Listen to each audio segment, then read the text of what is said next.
பயிற்சி மையத்திலிருந்து குருஜி பேசுகிறேன். இப்போ வந்து ஒரு ஒரு தெய்வத்தை வழிபடும்போது அந்த தெய்வம் செய்யும் அற்புதங்கள் பற்றி தான் நம்ம பார்க்க போகிறோம். ஏன்னா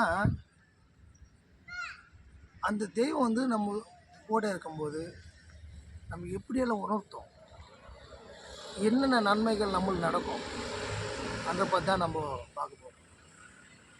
ஒரு வாட்டி பெட்ரோல் பங்க்கில் பைக்குக்கு பெட்ரோல் போடுறதுக்கு போகும்போது 100 ரூபாய் பெட்ரோல் போட்டுட்டு திருப்பி வந்து பெட்ரோல் டேங்க் லாக் பண்ணி வண்டி அதை வந்துட்டேன். கொஞ்சம் தூரம் கழித்து திருப்பி எனக்கு என்ன தோணுதுன்னா, திருப்பி அந்த 100 ரூபாய்க்கு கொடு. எந்த இடத்துல பெட்ரோல் போட்டோமோ அந்த இடத்துல வந்து ஒரு பெண்மணி தான் பெட்ரோல் போட்டாங்க. அவனுக்கு எதுவுமே அந்த 100 ரூபாய் கூடன்ற மாதிரி திருப்பி எனக்கு கேட்குது. எனக்கு மனசுக்குள்ளே தோணுது. அப்புறம் நான் வந்து யோசித்தேன், என்னடா எதனால? ஏன்னா நம்ம வந்து 100 ரூபாய் பெட்ரோல் போட்டோம், 100 ரூபாய் வந்து அங்கே கொடுத்தாச்சு.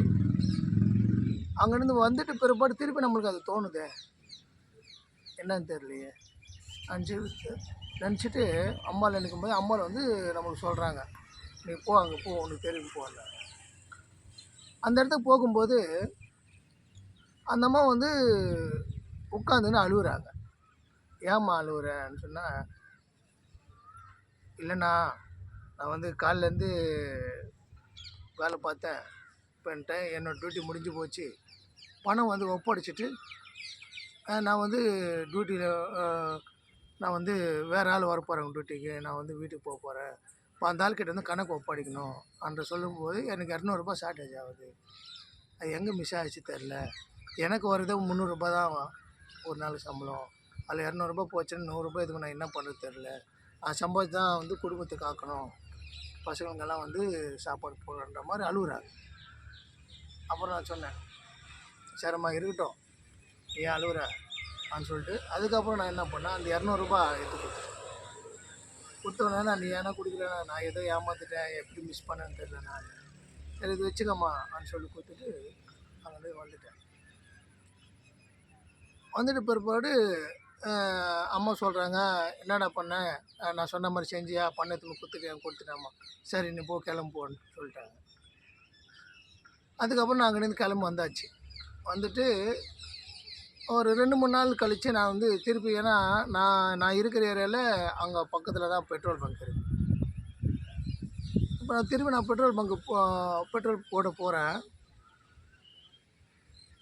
இன்னொருத்தர் இருந்தார் அந்த பெட்ரோல் பங்க்கில், வேறு ஒருத்தர் வேலை பார்த்துட்டு இருந்தார். அவர்கிட்ட போய்ட்டு 100 ரூபாய் பெட்ரோல் போடணுன்னா அவர் சொல்கிறாரு, உங்களை வந்து ஓனர் பார்க்கணும்னு சொல்லியிருந்தாருங்க.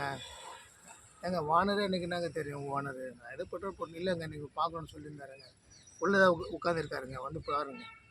எனக்கு ஒன்றுமே புரியல, என்ன தான் இப்படி சொல்கிறாங்களே அப்படின்னு சொல்லிட்டு அப்புறம் என்னை அழிச்சின்னு போகிறாங்க. போய் பார்த்தா ஓனர் உட்காந்துருக்காரு. என்னை கூப்பிட்டு உட்காருங்க சார், நான் என்ன ஏதுன்னு போது, இப்போ நான் இந்த விஷயம் நடந்துருக்குல்ல, ஒரு 2 நாள் முன்னாடி ஒரு 200 ரூபாய் எக்ஸ்ட்ரா கொடுத்து நான் போனேன் இல்லையா, அது வந்து அவங்க கேமராவில் வந்து அவங்க பதிவாக இருக்குது. அதில் ஓனர் வந்து பார்க்கும்போது அவர் வந்து இவர் யார் என்ன விசாரித்து என்னை கூப்பிட்டு பேசுகிறார். நான் சொன்னேன், என்ன சொல்லுங்கள் சார் என்னும்போது, அதனால் இந்த மாதிரி நடந்துதான். ஆனால் ஆமாங்க உண்மை தான், அந்த பொண்ணு வந்து 200 ரூபாய் வந்து கணக்கில் ஷார்ட்டேஜ் ஆகுது, என்கிட்ட காசு இல்லைன்னு சொல்லி அழுது நின்றாங்க, அந்த காசு நான் தான் கொடுத்தேன் அப்படின்னு சொல்லும்போது அவர் சொல்கிறாரு, எல்லோரும் வந்து ஏமாற்ற போதாக பார்ப்பாங்க, நீங்கள் உங்கள் பேக்கில் இருக்க பணம் வந்து கொடுத்துட்டு போனீங்களே அப்படின்னு சொல்லிட்டு என்னை பாராட்டு. அவர் வந்து ரொம்ப எனக்கு வந்து, ஏன்னா பெட்ரோல் பங்கில் இருக்கிறவங்க எப்படி இருந்தாலும் ஒரு 60 வயசு 65 வயசு 70 வயசு இருக்கும். ஆனால் பணக்காரு, நல்ல வசதி உள்ளவர், அவர் வந்து நம்மளுக்கு அவ்வளோ தன் நிமித்தமாக வந்து பேசுகிறாரு, நம்ம கூட வந்து இது இருக்காரு. எனக்கு ஆச்சரியமாக இருந்துச்சு.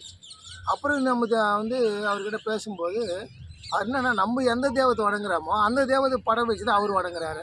அது பெட்ரோல் பங்கு பாருங்கள், தெய்வத்தோட ஒரு அற்புதங்கள் வந்து எப்படியெல்லாம் ஒரு மனுஷனை வந்து மேல்மையாக்குது, எப்படியெல்லாம் வந்து அதை அமைச்சு கொடுக்குது, அந்த இடத்துல நல்ல பேர் எடுத்து கொடுத்து நல்ல நட்புகள் உருவாக்கி நம்மளுக்கு வந்து ஒரு பெரிய ஒரு பாக்கியத்தை ஏற்படுத்தி கொடுத்துருக்காங்க அவங்களால. இதுதான் தெய்வத்தோட அற்புதங்க நன்றது.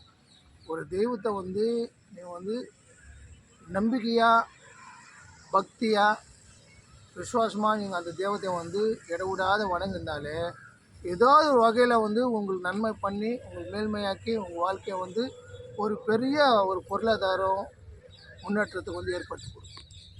அதனால் எந்த தெய்வத்தை வணங்கினாலும் நீங்கள் வந்து இடவிடாத வணங்குங்க. நீங்கள் எல்லோரும் நல்லா இருப்பீங்க. நீங்கள் எல்லோரும் நல்லா இருக்க சொல்லி எல்லாம் நினைக்கிறேன். ஓம் நம சிவாய.